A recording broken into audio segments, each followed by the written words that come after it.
All right, man, peace.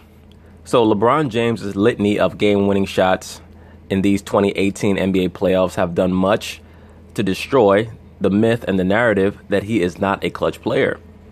But as usual with the liberal sports media, they're extremists. So they go from stating that LeBron James is not clutch all the way to the opposite end of the spectrum and calling him even more clutch than Michael Jordan. Of course, trying to disavow themselves and LeBron from his 2011 NBA Finals performance against the Dallas Mavericks.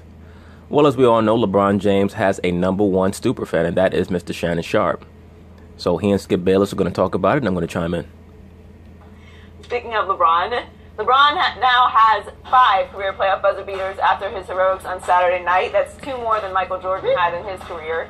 So if you're into buzzer beaters, it's advantage LeBron 5-3. If you're into championships, it's advantage Jordan 6-3.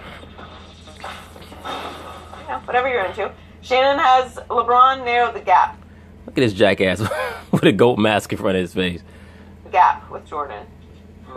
Whoa. Is that a deer or a goat? You know what it is. Looks like a deer to me. Stop it. Like No, I don't.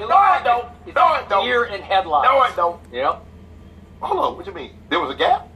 I thought that was a place where you shop at. So now you shop at somebody the gap? just leap. Whoa. It's my time. Is it my time, Joy? Is it my time? Yes, Shannon. Is the gap? You shop at the Has gap? LeBron narrowed the gap? Not the... There's no way in the world that Shannon Sharpe can be as serious about this LeBron James versus Michael Jordan comparison as he tries to act like he is. I'm sure that a lot of this is just very good shtick for their show, and he does a very good job of it. Not the star. I didn't know there was a gap. But no. Well, last time we did this, you said, well, he hasn't quite caught him. That was the last time. This is this time. Oh. Last time we talked, he hadn't hit 2-game winners. He hadn't become more clutch. Skip. Yeah, Skip. Last time we talked, you only had 98 lines on your face. Now you got 101 lines. So things change. Get over it. The body of work is what it is, Skip. At some point in time, the resume, he just keeps that. Because Michael can't add anything to his resume. He doesn't need to. As a matter of fact, Michael's problem is that he has too much on his resume, i.e. his tenure with the Washington Wizards. If Michael had not come back to play with the Washington Wizards, most likely at the behest of David Stern, with the promise that he would be able to take over that team after they got rid of Abe Pollin, then his resume, his NBA dossier would have been spotless. And he's even admitted that the one mistake, the one thing that he would have changed about his career was that he would not have come back to play with the Washington Wizards. This man is still adding to his resume. Now, what he's about to do, he's about to break the tie between he, Mailman, and Kobe Bryant. Joe Taylor, he's about to be for his 12th time in 15 seasons, first team All-NBA. He's about to do it 11 consecutive times. I don't know how it should be 13 and 12. Because the year he took the team to the NBA Finals, Joe, he was the first team All-NBA. That's none of my business. I didn't have a vote that time. But look, let me say this. By the end of LeBron James' career, he's going to have all the cumulative records down pat. I mean, it's pretty much going to be him and his stablemate in regards to the type of player that they were, Wilt Chamberlain. He and Wilt are going to share the majority of the NBA cumulative records. I mean, and of course, Abdul-Jabbar is going to have some as well. But that's why you cannot use that as a barometer for who's the greatest player in NBA history. But what you can use those stats, metrics, and analytics for is to substantiate LeBron as being one of the greatest, which he is. And that's not even an argument. LeBron is anywhere from top 3 to top 5 to maybe as low as top 10 on anybody's list. And some people have him at number 1. I don't. But I think that what LeBron has done over the course of his career certainly justifies the sentiment, the notion that he is without a doubt one of the greatest players of all time. And if he's not the greatest player at his position, that being small forward of all time, he's number 2. Or really 1A. Because I have him just a smidgen behind Larry Bird, just for the simple fact that Bird was better earlier in his career than LeBron was. And of course, Bird went down due to injuries. Many of LeBron James' super fans get upset when I say that because when you watch Larry Bird play, no, he was not an outstanding physical athlete. But his understanding of the game, his basketball IQ was non-pareil. And people really don't understand how Bird's basketball IQ made up for his lack of athleticism. But Skip Bayless, if you look at his body of work, everybody keeps saying he's magic, he's magic. No, he's the greatest all-around player we've ever seen. I agree with that. I've never understood the Magic Johnson comparisons. I don't see anything about LeBron James' game that reminds me of Magic Johnson in the least. When I watch LeBron James play, once again, he reminds me of a mixture between Scottie Pippen and Karl Malone. If you took Scottie Pippen's game or Grant Hill's game and put it inside of a physique akin to Karl Malone, that's LeBron James. That's what I see. And his last 2 or 3 seasons, LeBron James has been better offensively than he's ever been. Now you expect his jump shot to go in. There was a time period in LeBron's career when he shot a jumper, I was pleasantly surprised when the ball went in. Now when he makes a jump shot, I expect it. Magic Johnson had 4 seasons in which he averaged 20 points or more. LeBron James in his 15 career has never averaged less than 20 points in a season. Now that's LeBron James Superfan 101. Is to compare players based on stats and not recognizing that oftentimes stat output is based off of the system. Magic Johnson was not asked to score until the 1986-87 season. So of course prior to that you're not going to see him put up too many 20-point per game years because he was not asked to do that. But from the 86-87 season onward, Riley asked him to score more. He was never asked to score as much as LeBron James was asked to score because the Lakers had so much talent on their team. You had James Worthy averaging over 20. Byron Scott had a few years averaging over 20. So Magic was never going to have a year where he averaged 28, 29 points a game. He wasn't asked to do that. But he did have seasons where he averaged 12, 13 assists a game, which LeBron James has never done. But Shannon Sharp won't mention that. He's 27.2 for a career. He's 28.7 in the playoffs. Skip said he likes a guy that shows playoff merit. So here's a guy that's averaging almost 2 points more in the playoffs than he does in the regular season. That's a good stat. But how come you don't mention that Michael Jordan's averaging 33.5 points per game in the playoffs? So in other words, Skip, not only can he score, but he can rebound and assist the basketball. No one in the history of the game has been asked to do more than LeBron James. That's true. And LeBron James is also suffering from the curse of the gifted, meaning he could do so many things well that every coach that he plays for basically creates a system that entails him being able to maximize all his gifts. Therefore, he has to have the ball in his hands all the time, and oftentimes that will stop him from understanding how to improve his basketball IQ. And the main way that you improve your basketball IQ is when you don't have the basketball, not when you do. And you'll notice that amongst the NBA greats, whether it be Bird or Jordan, Isaiah Thomas, Magic Johnson, etc., their true genius was shown when they didn't have the basketball, not when they did. And because LeBron James has always played under systems where he was asked to do so much, it has really retarded his basketball IQ and his growth overall as a player. Now, finally, in the last 2 or 3 seasons, he's starting to approximate a player that has a high-level understanding of the game without the basketball. And that's just because of his overall genius, because he's still asked to do too much. But it's been retarded because he's never had a great coach that has forced him to learn how to play off the ball. And that has hurt him. When Michael Jordan got Phil Jackson, that took his mental game to a whole other level. When Isaiah Thomas got Chuck Daly, that took his mental game to a whole other level. When Magic got Pat Riley, it took his game to a whole other level. LeBron has never had a coach that was courageous enough to discipline him properly. Because Magic always had Kareem. Always. That's not true. Magic Johnson's last 2 years in the NBA, he did not have Kareem. And in 1991, he got to the finals without Kareem. Kareem Abdul-Jabbar suffered for 8-9 years before he was able to get Magic Johnson. Kareem won in 71 with Oscar Robertson. Never won again until he got Magic Johnson in 1980. Michael Jordan always had Cartwright to get rebounds. He's always had them. Bill Cartwright was not a great rebounder.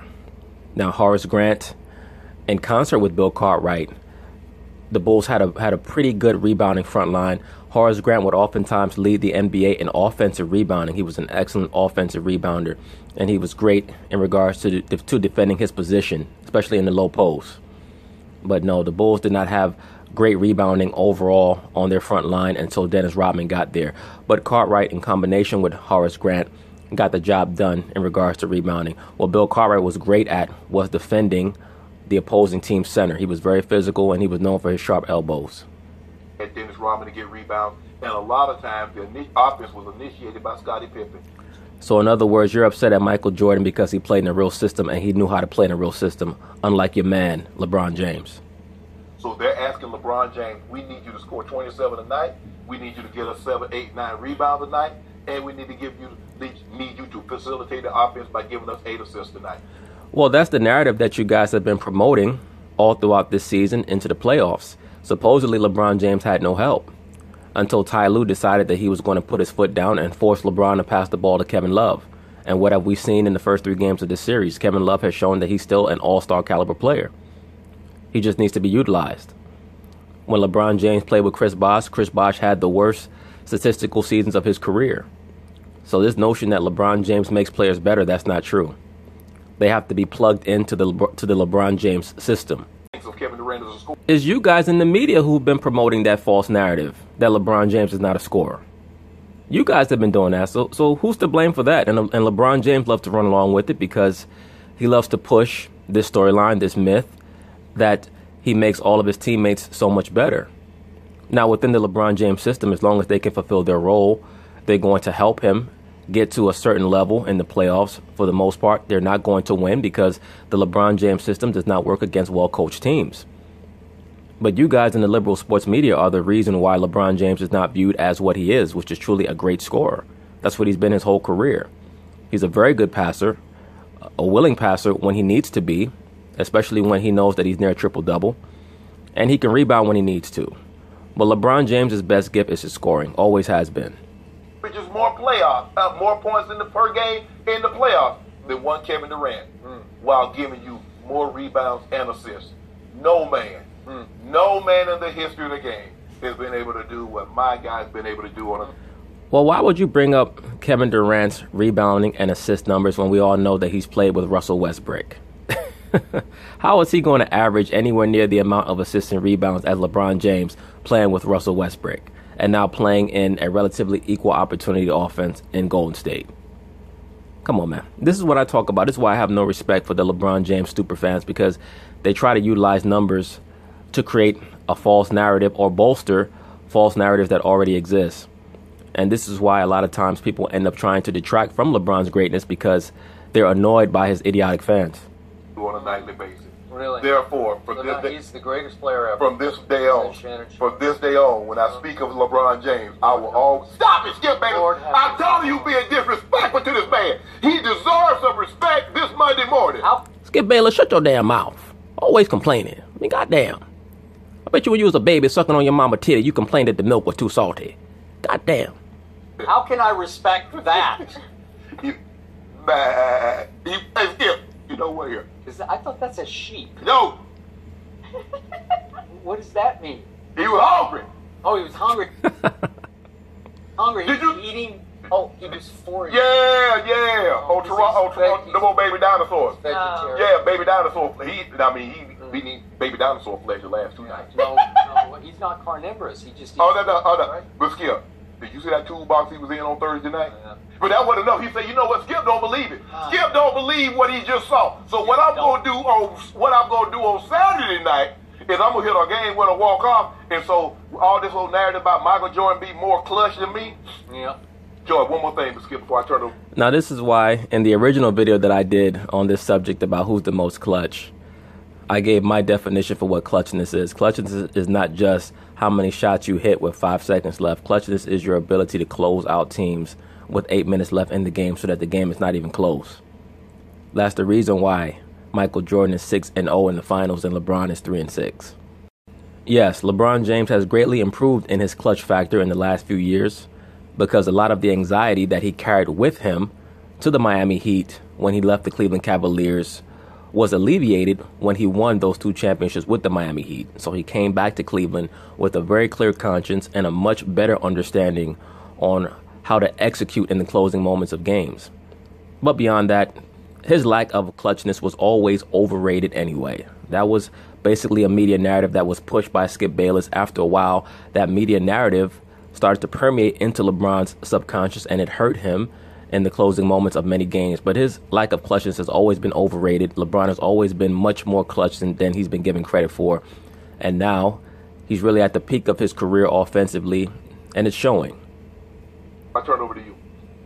I ain't really good. That wasn't enough? No, I ain't really good at numbers, Joy. So what I did, I hired a CPA and accountant. They went to school for numbers. Shannon Sharp went to school to catch off football. 12 for 214 and 2 tubs. Do you know 214 yards? You know what that is? The significance? That's the most receiving yards for tight end in NFL history. And O'Shea Sharp got it. So I ain't good. Are we talking about LeBron? We talking about you, brother? Come on. Jesse Witten had like 215. He wish he had it. Skip Bayless. LeBron James now has more walk-off winners in playoff history than Michael Jordan and Kobe Bryant. And both of those guys are thought of as being more clutch than him. But that's my business. They made. Well, Kobe Bryant is not more clutch than LeBron James. He never has been. I've already stated in the previous video that I've done on this topic that Kobe's clutchness is vastly overrated. As a player, he's vastly overrated, and his fans are going to get upset by that. I don't give a shit. No, Kobe's not top 5 all time. No, he's not second to Jordan all time in regards to all-time greatest players. No, he's not top 10. He's somewhere around 11 to 15, and you really can make the argument that he may not even be top 15 if we're talking about players who've gone to teams and created a legacy for that team. When you're talking about Isaiah Thomas, Moses Malone, Dr. J, many of these other players, they've gone to teams and had to create a legacy on that franchise. Kobe did not have to do that.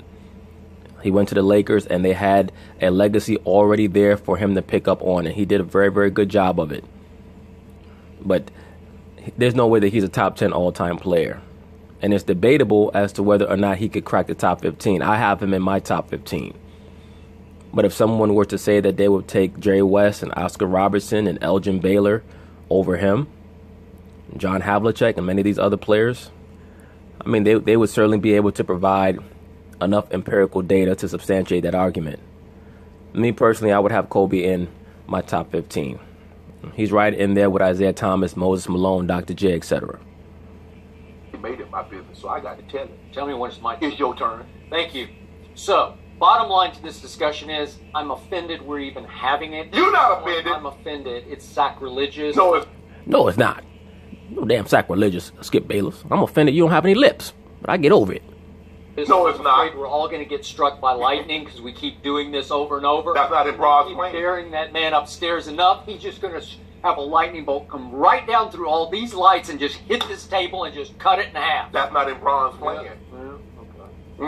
He's Yeah, Bron's plan. Okay. Bron got a plan. Okay. Shannon Sharp is a fanboy of LeBron's. He's overly infatuated with him, and you'll see this oftentimes with fanboys. They'll give the object of their idolatry godlike qualities, quote unquote. Okay. So, what you should cling to is, if your man LeBron James can lead these Cavaliers past Kevin Durant's Golden State Warriors in this upcoming finals, then at least we could start having the conversation. But I totally agree with you, Skip Bayless. If LeBron James is able to win the championship at the end of this season, if he's able to defeat the Golden State Warriors or the Houston Rockets with one other all-star and a group of cast-offs, then yes, we could start having the conversation of how high he is on the hierarchy of all-time greats and whether or not he's now on Mount Rushmore. Because he would certainly jump over Larry Bird, and arguably he would replace Magic Johnson at number 4 on my list if he were to win the championship this season. Winning the title this year would vault him up 2 spots most likely on my list, not just 1 spot.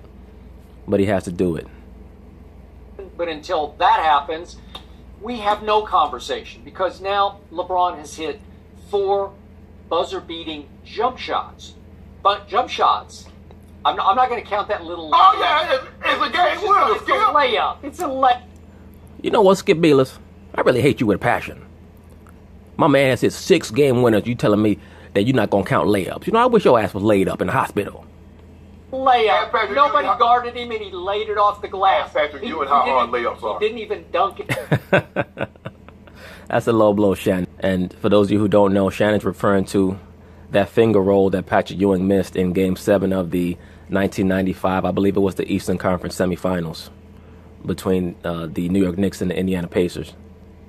Dunk it, he just laid it off the glass. These are higher degree of difficulty, and the highest degree of difficulty was the one he made, obviously, Saturday night. But he has 4 in 227 playoff games. It's a lot of games, because he's played longer than Michael played during his stretch of 13 years in Chicago. So it's 15. Well, when you get knocked out in the first round, it's hard for you to advance. If you'd have kept going, you could have played some more games. Yeah. So he has in his regular. It's unbelievable to me. I always say this about the LeBron James super fans. When they make those statements about Jordan getting eliminated in the first rounds of the playoffs, his first 3 seasons, LeBron James didn't even make the playoffs his first 2 seasons. I have no idea why Skip Bayless or no one else who engages in these debates does not bring up that fact. LeBron did not even make the playoffs his first 2 years. Every team that the Bulls lost to in the 80s, other than in 85 when they lost to the Milwaukee Bucks, went to the finals. In 86, they lost to the Celtics. 87, they lost to the Celtics. 88, 89, and 90, they lost to the Pistons. Jordan never lost to a team in the playoffs that the so-called experts had prognosticated the Bulls to beat. As a matter of fact, in 1989, in the first 2 rounds of the playoffs, the Bulls were the underdogs against the Cavaliers, and then in the second round against the Knicks, and they beat both of those teams. So that is part and parcel of Jordan's greatness, is that he was able to take his team into the playoffs and defeat teams that they were not prognosticated to beat. Now, LeBron was able to do the same thing in 2007. But of course, when we talk about his flameouts in 2009 against the Orlando Magic and 2011 against the Dallas Mavericks, I just don't understand why people like Skip Bayless, who's constantly going back and forth with Shannon in this Jordan versus LeBron debate, he does not bring up those facts. I mean, LeBron did not even make the playoffs his first 2 seasons. And for people saying, well, he was fresh out of high school. Well, you know what? Don't tell me that he's fresh out of high school, but then tell me that he was able to come into the NBA fresh out of high school and Jordan wasn't. If you're in the league, you're in the league. And when you're going to have conversations about who's the greatest player ever, yes, that is going to count against you. You did not even make the playoffs your first 2 seasons. Of course, Jordan coming onto a team filled with a bunch of cokeheads and him being in the process of changing the paradigm of winning in the NBA, there are going to be some growing pains. And that is why the Bulls lost those first few years. They were not on the level mentally to go against a team like Boston. They were a machine, those Boston Celtics teams, in the mid-'80s. Walk-off jump shots, buzzer-beating jump shots. He has 2 in his career, and he's played 1,143 regular season games. That's a lot of games. So it gets us back to, as Joy pointed out, 6-0 in the finals with 6 MVPs versus 3-5 in the finals for LeBron with 3 MVPs. So the 3 times he won it, he did win the MVP. So I'm going to give him that. But he's facing 3-6, and then you're going to have a hard time wearing that thing. But here's the thing, Skip. So I just want to know, if we're only using championships as the barometer to say who's GOAT. Okay, now that it's my turn, time reclaim. Oh, you reclaim your time, okay. No, it's not Bill Russell, because Bill Russell did not play in the modern era of the NBA. But let me say this, and I've already stated this in numerous videos. I have no problem with anybody saying that they believe that Bill Russell is the greatest player of all time. I have no issue with that, because his team was the best in high school. His team was the best in college. He won a gold medal, and as soon as he came into the NBA, he was able to rattle off 11 titles in 13 seasons. The Celtics had never won before he got there, and they did not win for 5 years after he was gone. So Bill Russell is without a doubt the most underrated player in NBA history. But when we start talking about the greatest, as I've stated ad infinitum on this channel, the reason why I have Jordan number 1 is because he's won the most championships in the modern era, and he changed the paradigm for winning. He changed the paradigm so much that even after he retired, the paradigm returned back to what it was before, which is that you had to have a dominant big man to win the title. As soon as he left, it was the Twin Towers of Tim Duncan and David Robinson, and then Shaq and Kobe for 3 years, then Tim Duncan again, so on and so forth. Of course, you had that little blip with the Chauncey Billups-led Detroit Pistons, but the paradigm pretty much stayed the same all the way really up until the Miami Heat of 2012, where the paradigm shifted back to being led by a great wing to a title. Thank you very much. Do you realize, blind witnesses out there, that Michael Jordan has 5 season MVPs in only 13 Chicago seasons to LeBron's 4 season MVPs in 15 Cleveland seasons? So that's a little advantage to MJ. No. He played 15 years, Skip. So MJ in scoring titles, regular season scoring titles, he has 10. LeBron has 1. Yes. That's not very good. MJ leads in all defensive teams. He made it 9 times to LeBron's 6. That's only in 13 seasons, and obviously in Chicago. So that's a big advantage to MJ. Well, we know that Jordan was a greater defensive player than LeBron James, but the LeBron James superfans, they won't acknowledge that. LeBron James, even though he's known for the chase down block, has never had 100 blocks in a season. Michael Jordan has had 100 blocks in a season multiple times. Michael Jordan has led the league in steals multiple times.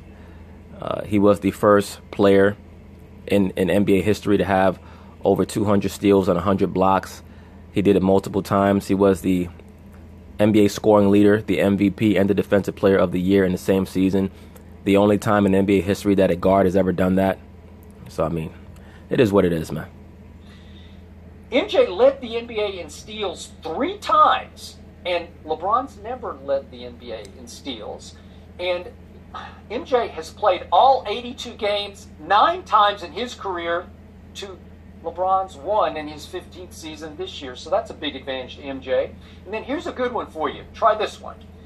Michael Jordan beat 20 50-plus win teams in his playoff runs. 20 50-plus win teams in playoff runs to those 6 championships. LeBron has beaten only 10. So it's... Wow, that's a great stat. And that really nullifies the bullshit argument that you hear from so many of these clowns on the internet about how LeBron has played better teams than Jordan has. So it's 20-10 in beating 50-win teams, 50-plus win teams in the postseason. Right. 20-10 MJ. And then check this out. Michael Jordan never had a teammate average more than 22 points in a finals. Not in those 6 finals. Right. Scottie Pippen had a 22. But Kyrie averaged 28 and Dwayne Wade averaged 26. So it looks like LeBron had a lot of help. Well, look, we already know that LeBron James not having any help was a media narrative. He's always had more help. As a matter of fact, he's played on the most stacked team in the NBA since he went to the Miami Heat in 2010. Every season, he's made sure that his team was the most stacked. And this season, at the All-Star break or at the trading deadline, is the first time that he's been on a team where he willfully acknowledged that he was not on the most stacked team in the Eastern Conference, because he was all the way from 2010 up until the All-Star break of this season. Right? Hold on. Yeah, that's a lot. I noticed 28 and 26. Context matters here. But if you notice, Skip Bayless only says 13 years in Chicago.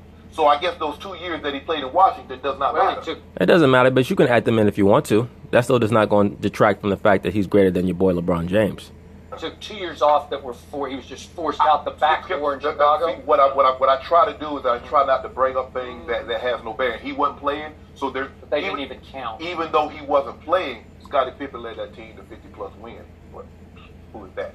But here's the thing, Skip. Why are we not talking about those 2 years in Washington? Did they not happen? They happened. Okay, hold on, time out. They were like age 30, 38 and 39? If he's the 38 to 40. If he's the GOAT, he got to drag that team to the playoffs. If he's what you said he is, you said Larry Bird said he was Jesus in sneakers. That's what Larry said.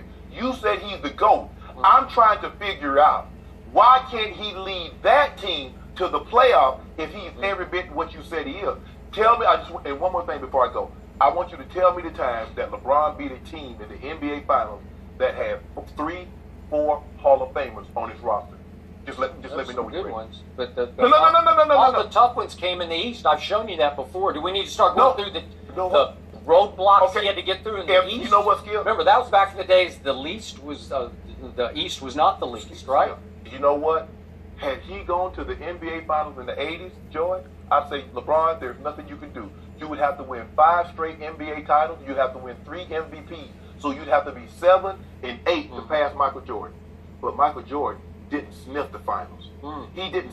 As a matter of fact, That's not true. In 1989, they went to the Eastern Conference Finals and they lost in 6 games. So that's not true, Shannon Sharp. Number 2, this is why you cannot compare eras, because back then you couldn't lose in the Eastern Conference Finals and then say, you know what, we're going to sign the best free agent and bring them to Chicago. You just had to deal with whatever you drafted. So you did not have unrestricted free agency in the NBA, full unrestricted free agency really until about 1996. You didn't have free agency in the NBA until 1988, the 88-89 season. So you cannot compare eras like that. In fact, he didn't sniff the Eastern Conference Finals in the 80s. Didn't sniff them. He didn't go. Hold on, one more thing, Skip, before I let you go. Once again, Shannon Sharp is showing that he does not know what he's talking about. The Bulls went to the Eastern Conference Finals in 1989.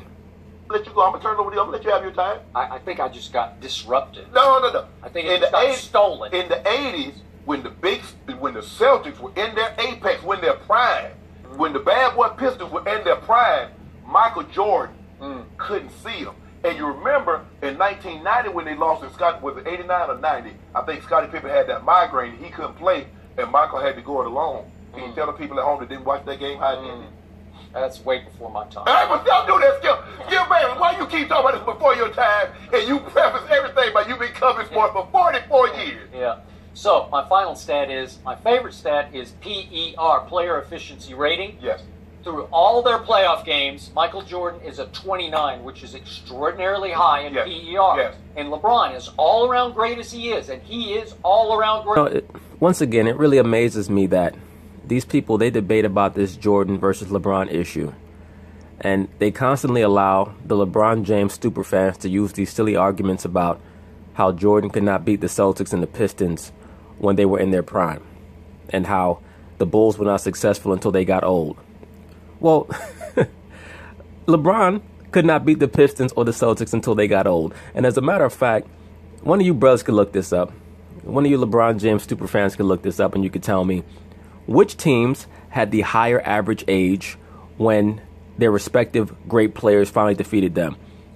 Were the Celtics and the Pistons older under the LeBron James era when he finally conquered them, or were they older in the Michael Jordan era when he finally conquered them? Because I know for a fact that the average Detroit Piston, when the Bulls finally beat the Pistons in 91, were in their late 20s.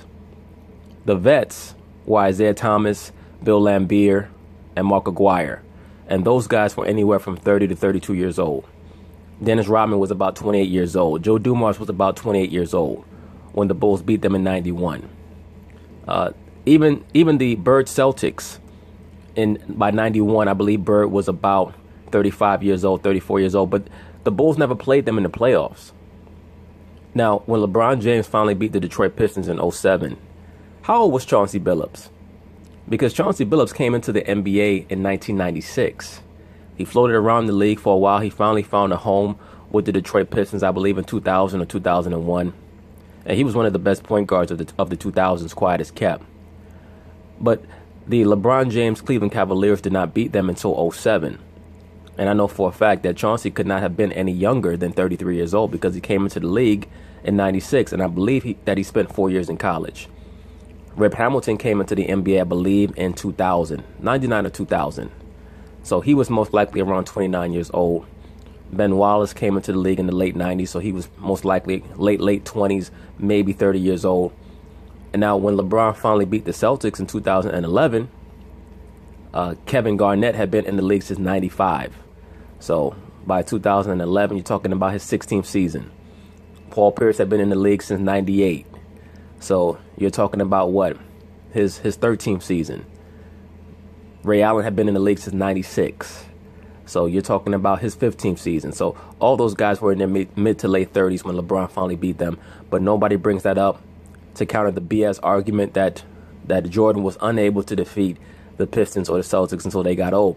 Remember, we're measuring Jordan against LeBron. We're not measuring Jordan against perfection. So a lot of times people get into these debates and they allow the LeBron James superfans to dictate the rules of engagement. He has more all-around gifts than Jordan had, or at least takes advantage of his gifts more than Jordan. Jordan was mostly a scorer and a defender. Correct. LeBron obviously is a passer. Yeah. Jordan could do everything that was asked of him. Michael Jordan played in real systems, so he was not asked to do everything because it was understood during that era that, number one, it was understood that you didn't win with a wing player being your best player. This is why, once again, these conversations have to be had in proper context. LeBron James has really flourished because in the 2010s, the systems are far more wide open, so they allow a player like him to be the most dominant because they're much more wide open. The shooters are better, so it spreads the floor. Back in the Jordan era, the paint was packed. So that's why they had to bring in a Phil Jackson who could implement the triangle offense so that Jordan could utilize all his pieces to the maximum. Because prior to Phil Jackson coming in, the system was really the Michael Jordan system. And it was not allowing him to flourish like how he needed to because the overall style of play in the NBA was not going to allow a team that was going to be led by him to win the championship, because you could not win back then unless you had dominant bigs, because you normally only had one guy on your team that was a knockdown jump shooter, maybe two guys who were knockdown jump shooters from long range. The jump shooting back in that era was mostly mid-range. Yes. There's no better passer in basketball today than LeBron James. But in this case, PER is 29 to 28. So Michael's still 1 point ahead of him in PER. That's pretty extraordinary for a guy who doesn't pass the basketball. But what you call it? But LeBron has played almost 50 more playoff games. Mm-hmm. And Thank you for that. If you don't that's why he's got the buzzer beaters. But Joy, that's what happens when you get knocked out in the first round. You don't get a chance to go to the second and the final. Well, when you don't make the playoffs, you don't even get a chance to play in the first round, Shannon. So that's what happened. Had he not gotten swept his first 3 years in the NBA, he could have been playing a bunch of games. But well, if LeBron James had made the playoffs his first 2 years in the NBA, maybe he'd have a couple more titles. Who knows? But he couldn't. Or maybe he'd be 3 and 7. And he didn't. And just because we're out of time, Joy, I'm not going to rub it in on free throw shooting, because it's pathetic the way LeBron has shot the free throws, especially in late game situations, in playoff moments, because of those with 3 or more attempts since LeBron came into the league. He's dead last. I'm sorry. Damn. He just is. From now on, I will only preface LeBron. When I say LeBron, I will say GOAT. I will call him GOAT James. Mm-hmm. Yeah. Yep. GOAT James is his name. You are definitely not getting in that Jordan party for All-Star next year. Okay. Oh, please. He's going to get in. All this is an act. As soon as they say cut on this show, Shannon Sharp throws that GOAT mask into his bag and goes home and laughs and says, look, we all know that Michael Jordan's still the greatest, but I love me some Bron. There's nothing wrong with it. And let me say this. If you're Michael Jordan, you want a LeBron James to come along, because every generation you're supposed to push everything to the next level. As a man, if you have sons, you want your sons to take what you did to the next level. You don't want things to stay stagnant. I'm sure that Michael Jordan always wants to be considered the greatest ever, but he understands the importance of advancement. Every generation has to advance. So LeBron James is bigger than Michael Jordan, stronger than him just because he has more overall muscle mass, even though pound for pound, I think that Jordan was just as strong as him. And most of the players who played in Jordan's era will tell you that he was unbelievably strong. He was far, far stronger than he looked. And LeBron James just has physical gifts in regards to his overall physique that Jordan didn't have. And above and beyond all that, LeBron James has access to the highest level PEDs, allegedly. Allegedly. But the debate is good for the league, it's good for the NBA, and that's why they like to have these sports debate shows go on and on about Jordan versus LeBron. When in all reality, it's about winning. Because if it's not about winning, then we could say that Nowitzki's better than Larry Bird. You know, we can say it in a few years when Chris Paul passes Magic Johnson in assists. If he hasn't already, we could say that Chris Paul's better than Magic Johnson. So the be-all, end-all when we're grading these great players against one another is how great were they when it really counted. It's not about getting there. It's not about participation awards or participation trophies. It's about, did you win it in the big spot? I don't think Okay. I'll put it By the way, in 2011, wasn't he just the literal? Thank you, sir. I don't understand why people save that argument for last. That should be your first, middle, and last argument.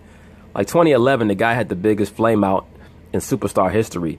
There's no getting beyond that. Literal GOAT. Hold on, Joy. Remember that? The meltdown? You know what, Joy? Wait, did Michael Jordan ever melt down in a finals? You know I don't what? remember that. My producer asked me, said, what were these leads for? I said it was for a trap that I set for Skip, and I knew he would walk in. That's the 2011 team. That's the same team that beat Kobe and the Lakers that won the championship the year before in 5 games. That's the same team that beat OKC with James Harden, Kevin Durant, Russell Westbrook. They beat them also. That was that same 2011 team. Well, if that's the trap, then the trap didn't work, because nobody got caught up in that trap. Because the issue is not about whether the Mavericks won the series. It's about LeBron James' performance, Shannon Sharp. LeBron James' performance was the worst flame out in superstar history. Not just in the NBA, but in all of sports history. That was the biggest flame out that any great superstar players ever had. It's not even a close second. The same Mavericks team that ran through Kobe Bryant, who had just won the finals in 29 and 10. Yes, those Mavericks, they swept the Kobe Bryant Lakers in the 2011 playoffs. But I would have to see what Kobe's stats were for that series. Here's what I know. I know that Kobe may have lost that series, but there were not any bullets left in the chamber. I know that. I know that after watching that Miami Heat series, I said to myself, did LeBron James throw the series? Is something going on in his personal life? From what I understood, there may have been an infidelity issue with his wife and another man, allegedly Rashard Lewis. Who the hell knows? Did they switch off his chip? Who knows what happened in that series? All I know is that the man flamed out totally. So to try to use a cover that the Mavericks swept the Kobe Bryant Lakers, no, sir. That's not going to, them dogs are not going to bark. I'm But that's sorry, none of my business, Joy. but your chosen one became the frozen one in that finals. You know it and I know it. You can't erase What it. happened to Kobe? You can't sweep it under What the happened to carpet. Kobe? This is about Michael Jordan versus LeBron James. I'm just asking, if Kobe was, but you keep saying, everybody keep telling me, why couldn't Kobe take down? Because that series represented the end of an era, Shannon Sharp. I've mentioned this in other videos. When the Dallas Mavericks swept the Kobe Bryant-led Lakers, what that told the NBA was that we're no longer going to be all about rough and tumble style of play. Now we're moving more towards a free-flowing style, past the basketball, and we want a lot of long-range jump shooters. The Dallas Mavericks are probably the most influential basketball team in recent NBA history. Them and the mid-2000s Phoenix Suns are the teams that acted as the precursors to what we're seeing today. Kobe, it was supposed to be LeBron and Kobe in the finals anyway. Why couldn't he do? What about Kevin Durant? Well, we know why it was supposed to be Bron and Kobe in the finals back in 2009 and 2010. Your boy LeBron flamed out. He lost to the Orlando Magic in 2009, even though that team had won something like 66 games. And then the next season, they lost to the Boston Celtics in 6 games because his mother was getting piped down by half the team, allegedly. Durant and Russ I and don't Harden. care. I just know Michael's better than... And no, he's not. No, he's not. That's all I He care. was four. Should Andre Iguodala be comparing Durant? But anyway, that's it on this topic in regards to Jordan and LeBron. I knew that LeBron James hitting that game-winning shot was going to precipitate another debate on this topic. It is what it is. I'm happy for LeBron, though, because I've always felt that the narrative that he's totally unclutch was unfair because he has hit his fair share of clutch shots. To be quite frank with you, he's been a better clutch performer than Kobe has. A lot of people are not going to like that, but it's the truth. Kobe's clutches has been greatly overrated because Kobe is a bad decision maker. What Kobe is probably the greatest bad shot maker in NBA history because he takes so many bad shots. But anyway, peace.